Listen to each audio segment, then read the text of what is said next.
ধয়ে হর্ষ উকারে ধো, ধয়ে দীর্ঘ উকারে ধো।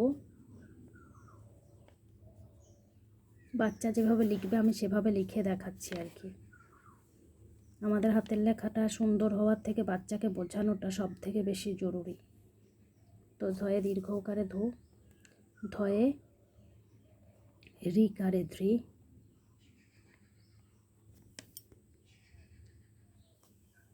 ধয়ে একারে ধে,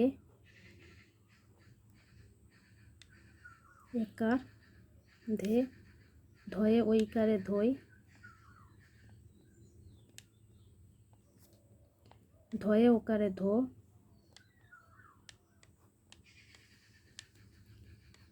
ধয়ে ঔকারে ধো,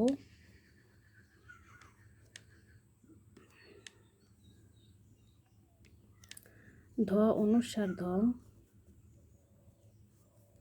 ধ বিসর্গ ধ। যেভাবে বাচ্চা লিখতে পারে আমি তার একটা নমুনা দিয়ে আর কি ভিডিওগুলো বানাই।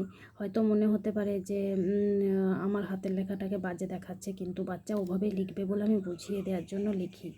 তো যাই হোক, আমাদের লেখা সুন্দর হওয়ার থেকে বাচ্চাকে সুন্দর করে লিখে বুঝিয়ে দেওয়াটা আমার মনে হয় সব থেকে বেশি জরুরি। এবং বইয়ের লেখা দেখে দেখে পড়তে তারা চায় না।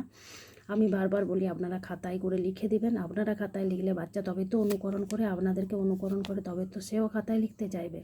নইলে অনেক বাচ্চা থাকে বই পড়ে যায় ঝরঝর করে, তাদের আর মুখস্থ বিদ্যাটা চলে আসে কিন্তু তারা লিখতে চায় না। না লেখার কিন্তু এটাও একটা কারণ। যাই হোক, যদি ভিডিওটি ভালো লাগে অবশ্যই একটা লাইক করবেন।